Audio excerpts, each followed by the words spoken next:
Australia's underage social media ban is set to pass the Senate. Don't forget the Leader of the Opposition, Peter Dutton. This was his original idea, but he does have two holdouts in the Senate, one who wants to delay the bill and another one who just outright is opposed to it.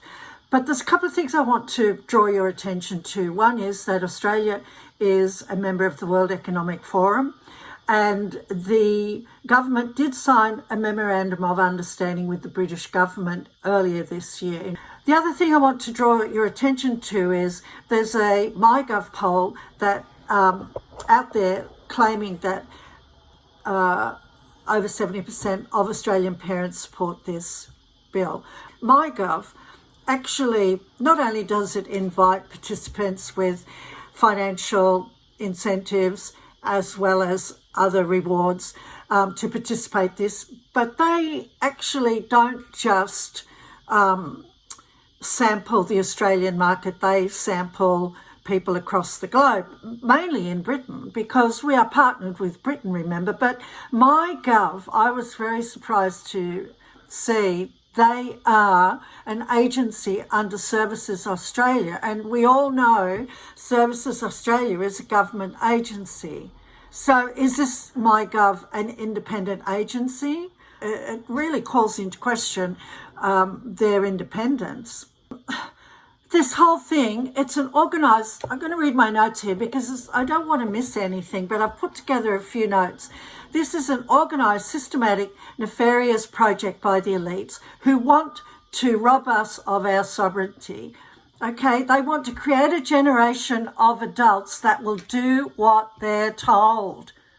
Why do you think they're targeting the under 16s? It's not just about digital ID.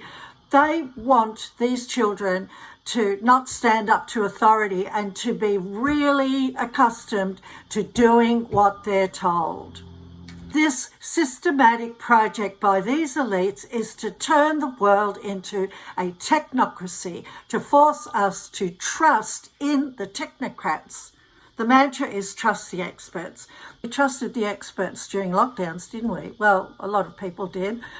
But trusting the experts is not a feature of democracy, and it's not a feature of science. It's a feature of religion. It's a feature of totalitarianism.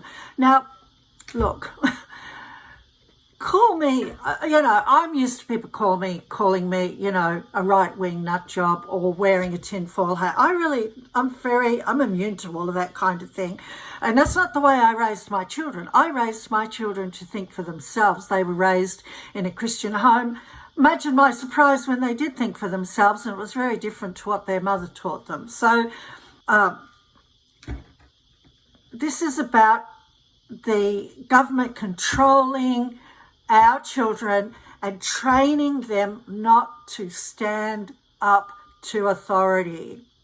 That's it. It's as simple as that. And this is a global project that's been going for over 40 years now.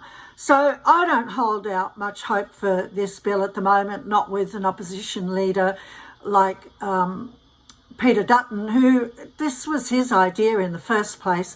I was a Liberal member there a little while back, but I stopped voting for the Libs after lockdowns. I'm politically homeless, but that's neither here nor there. This is about free speech. This is about the sovereignty of the individual. This is about ceding control, parental controls to the government.